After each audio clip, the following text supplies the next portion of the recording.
Live from New Delhi, you're watching DD India Live, India's voice to the world. I'm Preeti Kaur. Coming up in the next 30 minutes, India's Prime Minister Narendra Modi to visit Srinagar and dedicate to the nation programs worth over 5,000 crore rupees for boosting agri-economy in Jammu and Kashmir.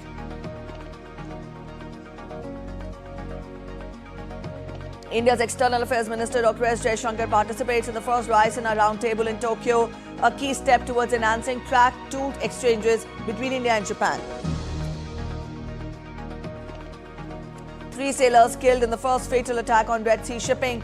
US holds Houthis accountable for the deadly attack. And in sports, India takes on England in the 5th and final test match at Dharamshala.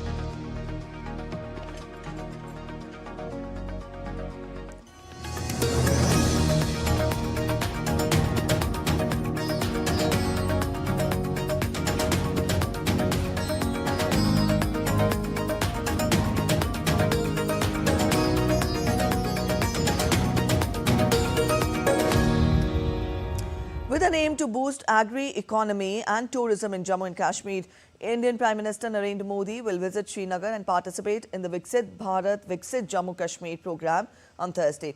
During the program, Prime Minister will dedicate to the nation about 5,000 crore rupees worth program, the Holistic Agriculture Development Program for boosting agri-economy in Jammu and Kashmir.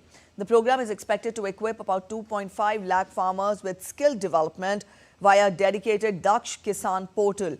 Under the program, about 2,000 Kisan Khidmat Ghars will be established and robust value chains will be put in place for the welfare of the farming community. The program will lead to employment generation benefiting lakhs of marginal families in Jammu and Kashmir. He will also dedicate to the nation and launch multiple projects related to the tourism sector worth more than 1,400 crore rupees under Pilgrimage Rejuvenation and Spiritual Heritage Augmentation Drive scheme. Prime Minister will launch the Chalo India Global Diaspora campaign with an aim to inspire the Indian diaspora to become incredible India ambassadors and promote tourism to India. The campaign is being launched based on the clarion call of the Prime Minister, wherein he requested Indian diaspora members to encourage at least 5 non-Indian friends to travel to India.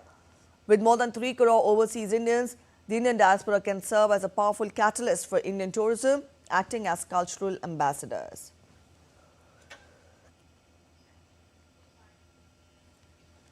To further deepen India-Japan special strategic and global partnership, Indian External Affairs Minister Dr. S. Jaishankar is on a visit to Japan. On Wednesday, Dr. S. Jaishankar participated in the first Raisina roundtable in Tokyo.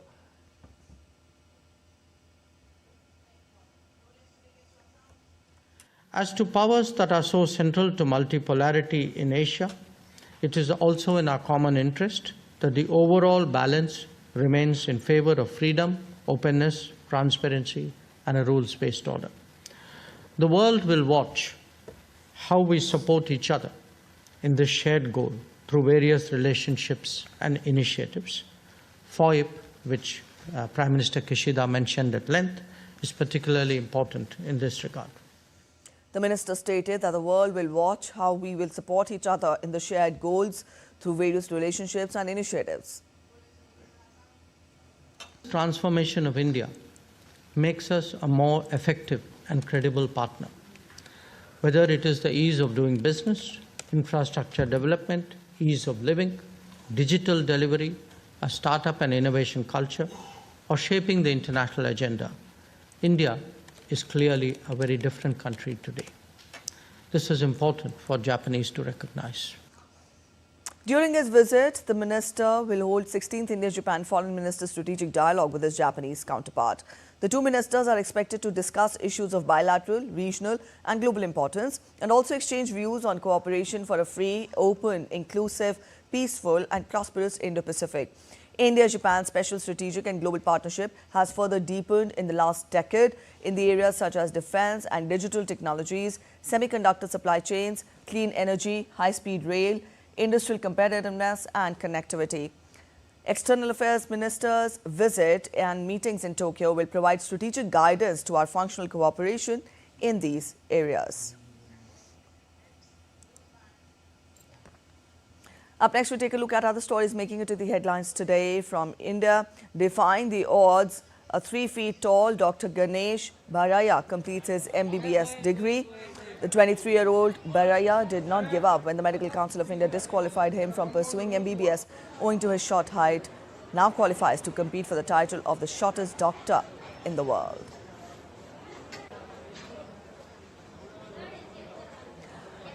A C-17 transport aircraft of the Indian Air Force on Thursday airdropped in a military zone in Agra, an indigenously developed heavy platform that can carry a maximum of 16 tons. It is for the first time that a platform having a dimension of 24 feet by 8 feet with 16 tons load capacity was airdropped. A sense of happiness and jubilation prevailed in and around Jagirod town of eastern state of Assam following the central government's cabinet approval to set up Tata's mega semiconductor project at Jagirod paper mill ground. It is expected that more than 10,000 youth will get direct employment, while another 10,000 will be benefited indirectly through semiconductor project.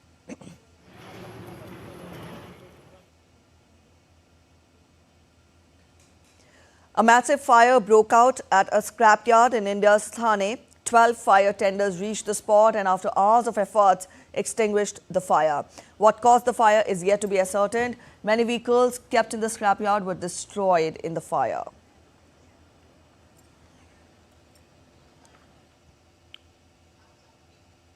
India is reportedly looking to get the European Union to water down some of its import regulations as the two sides continue their free trade agreement negotiations. India and the EU have been trying to get a deal over the line since 2021, but analysts say that numerous issues remain to be resolved. Here's the report.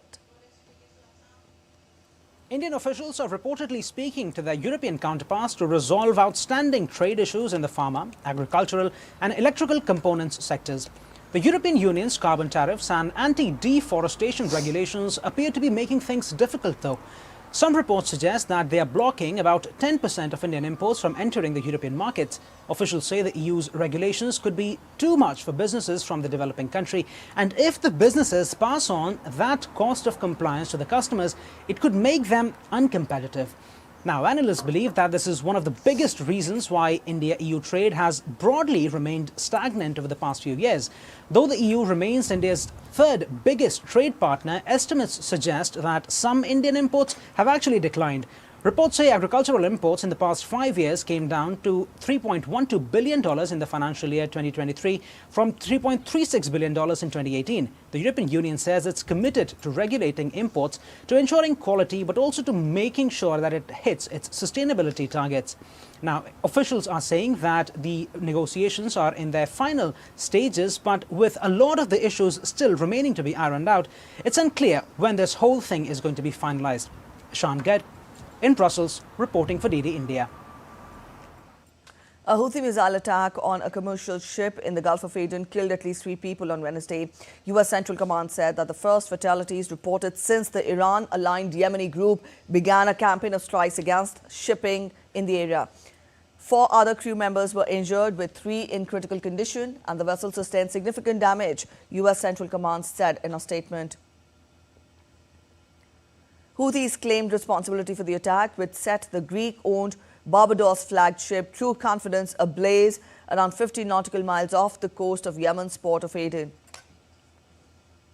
Meanwhile, State Department spokesperson Matthew Miller said that the United States will continue to hold Yemen's Houthis accountable for attacks on international shipping and declined to specify whether the attack would spark a new round of retaliation by Washington. Have continued to launch these reckless attacks with no regard for the well-being of innocent civilians who are transiting through the Red Sea, and now they have unfortunately and tragically killed innocent civilians. And so the United States will continue to hold the Houthis accountable for their attacks, which have not just disrupted international commerce, not just disrupted the freedom of navigation in international waters, and not just endangered seafarers, but now tragically killed a number of them. So we will continue to hold them accountable, and we call on governments around the world to do the same. U.S. urges Haitian Prime Minister to expedite transition to pave a way for free and fair elections. State Department spokesperson Matthew Miller said on Wednesday that the United States is not calling for Haitian Prime Minister Ariel Henry to resign as armed gangs seek to oust him and violence has dramatically escalated in the country. Meanwhile, Puerto Rico's governor's office confirmed Haiti's Prime Minister Ariel Henry had landed in the capital, San Juan. Aid groups say about 15,000 people, among them many young children, have been displaced from their homes in the recent weeks. The situation on the ground grows increasingly dire. We in CARICOM have continued to call on stakeholders, including the Prime Minister, to make concessions in the interest of the Haitian people. So we are not calling on him or pushing for him to resign, but we are urging him to expedite the transition to an empowered and inclusive governance structure that will move with urgency to help the country prepare for a multinational security support mission to address the security situation and pave the way for free and fair elections. Dominican Republic steps up security after Haitian gang leader warned of a civil war. The Republic said on Wednesday that it had reinforced security at its shared border with Haiti. In a recorded statement shared on social media platform X, Dominican Presidency spokesperson Homero Figueroa said that representatives of the Dominican Armed Forces had reinforced border surveillance with the transfer of additional personnel and equipment necessary.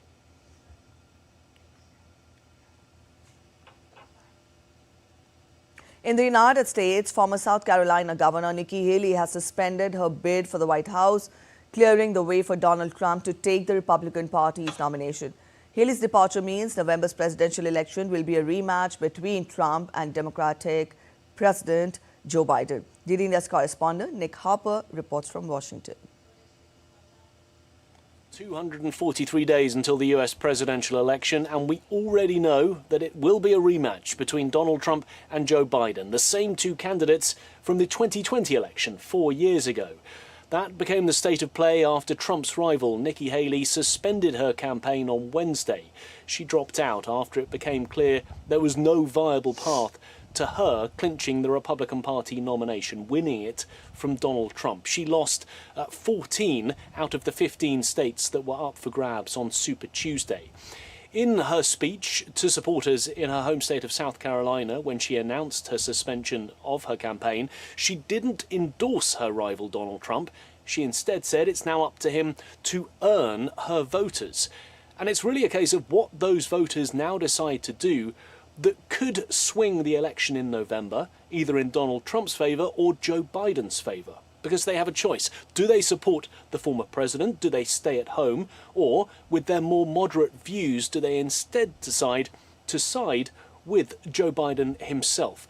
Both of the candidates have already made a play for her supporters and voters, putting out statements in which Biden said there is a place for them in his campaign, with Donald Trump saying that he invites Haley's supporters to join the greatest movement in our nation. However, we do have a rematch on the cards coming up in November, a rematch that really many voters in the US didn't want. The vast majority of polls have showed it was a rematch that Americans feel should not be taking place. They want different candidates this time around. There are lingering doubts about Joe Biden's age at 81. Whether he's young enough to run the country again for another 4 years. And there's considerable protest within his own party for his pro-Israel position. Many Arab Americans and pro-Palestinian voters who voted for him in 2020 say that they cannot support him again. And on Trump's side, there is lingering doubts about his upcoming criminal trials, the first of them starting later on this month in New York. Those are problems that voters now need to consider over the next 8.5 months as they decide who they want to vote for in November. Nick Harper in Washington, reporting for DD India. You're watching DD India Live. Up next, we're heading for a short break, but after the break, the war in Sudan threatens to trigger the world's largest hunger crisis. Stay with us, we'll tell you more about it. Oscars buzz builds as Academy Awards officially rolls out red carpet for Hollywood's biggest night.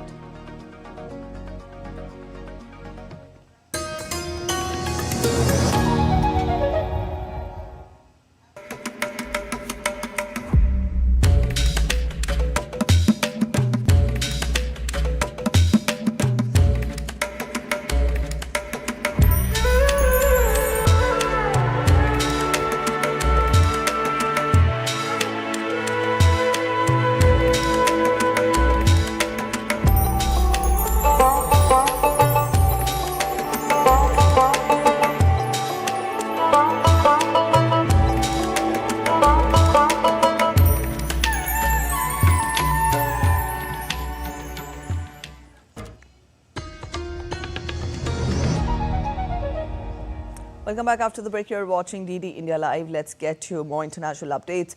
Ukrainian President Volodymyr Zelensky and Greek Prime Minister Kyriakos Mitsotakis were visiting the Black Sea port of Odessa on Wednesday when a Russian missile hit the infrastructure close enough for the leaders to see the strike.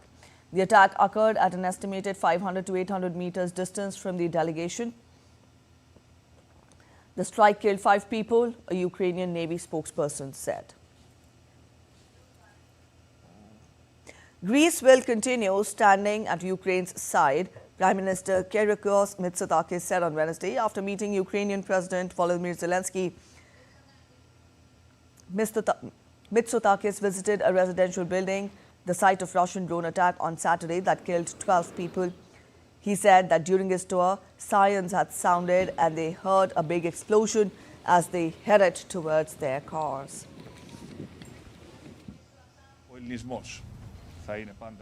I think this is one more reason why all European leaders should come to Ukraine, because it is one thing to see, to hear the description from the mass media or from President Zelensky, with whom we regularly communicate, and it is completely different to experience the war firsthand.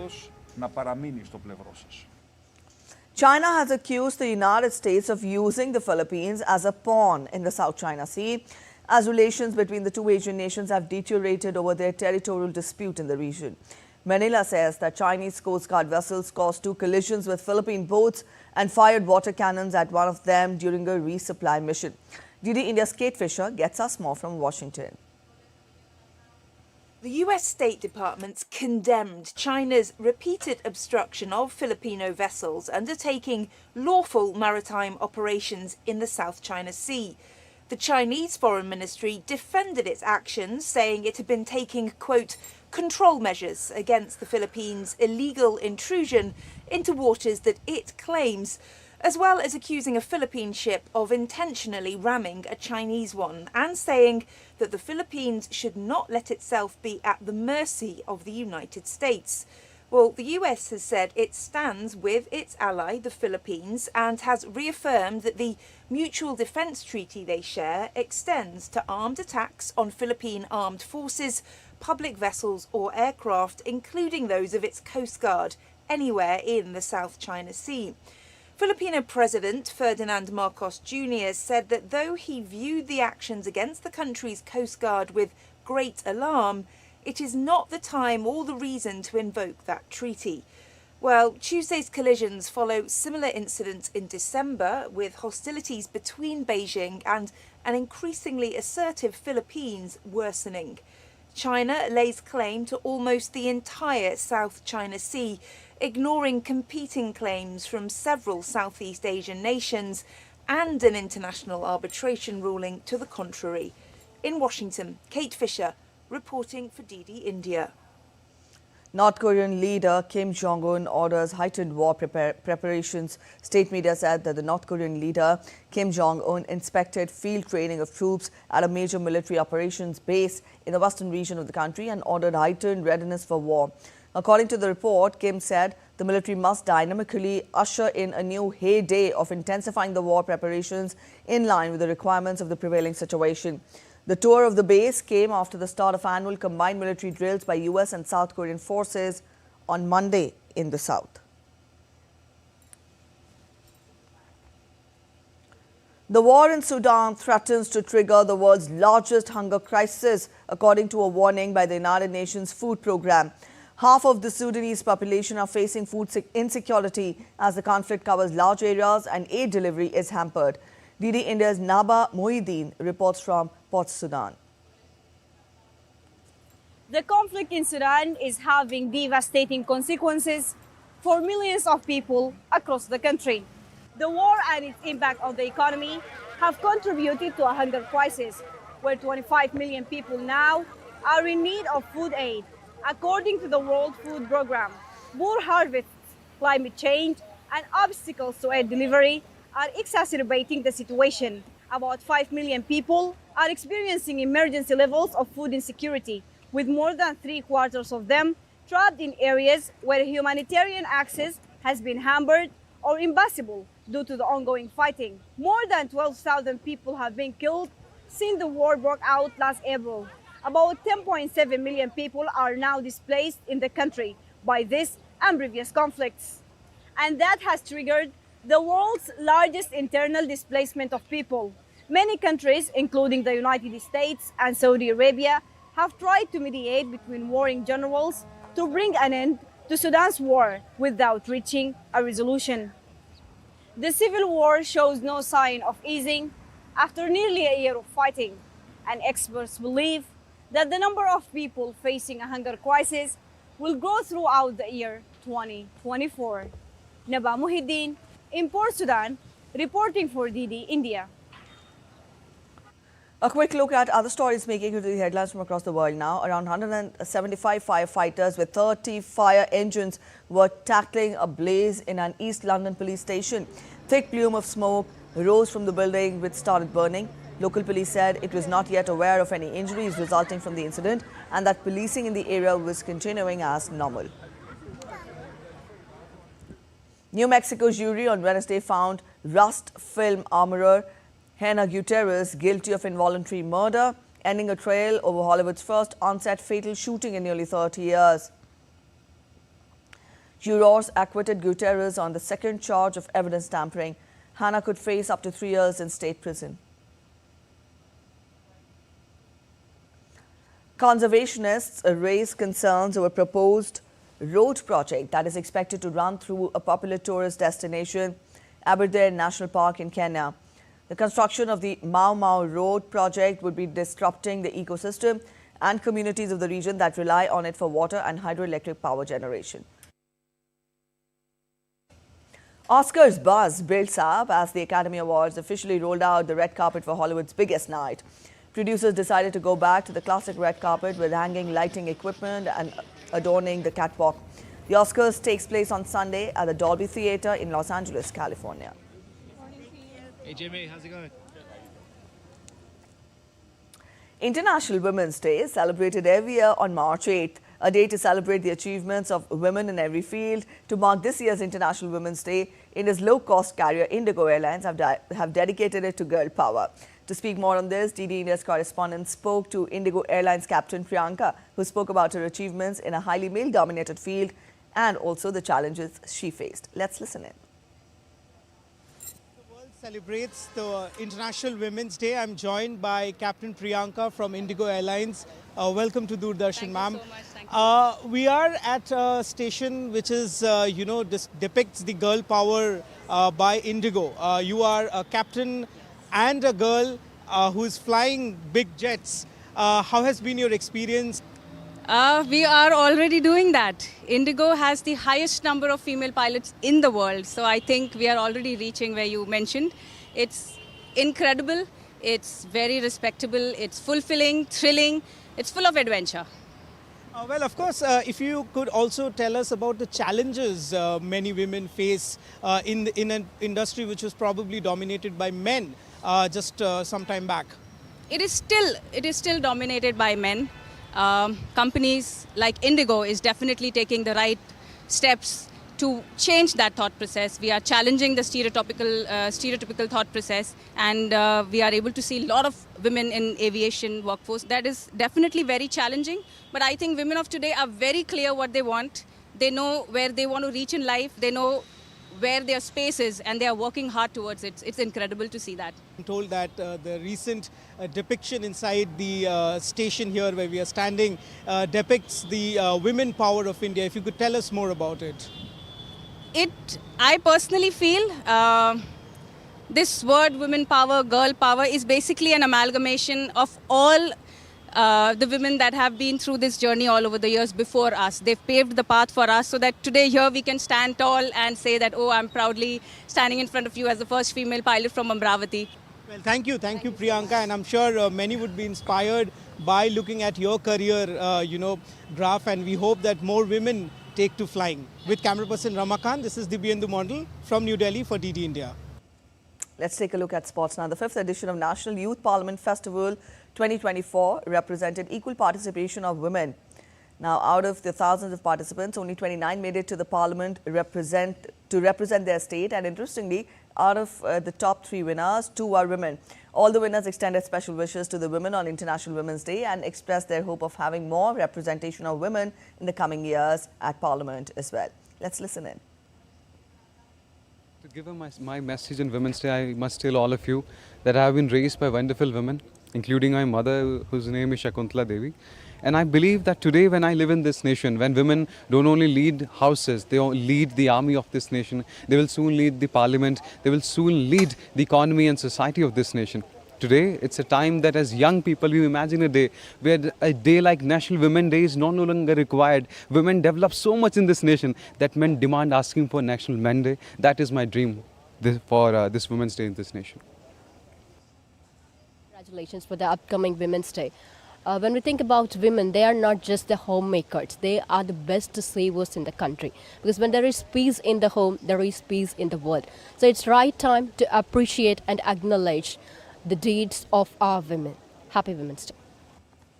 All right, up next we now get you updates from the world of sports. In the game of milestones, England's Johnny Bairstow and India's Ravichandran Ashwin are set to share their centennial test match when 2 teams clash with each other in Dharamshala today. Though Indians are ahead in the 5-match series by 3-1, England would like to make the match memorable by playing competitive and entertaining cricket, hopefully capping it with a win.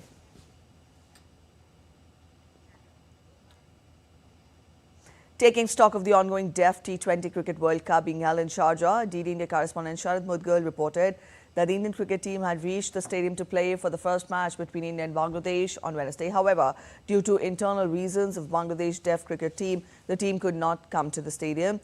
The Deaf International Cricket Committee took cognizance of the matter and decided to declare the Indian Deaf cricket team the winner of the match, and they earned 2 points.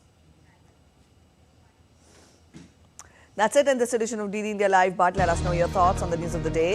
You can connect with us on Facebook, X and also Instagram. We'll be back with more news as it breaks here on DD India. I'm Preeti Kaur signing off, and from all of us here in Delhi, thanks for watching DD India Live.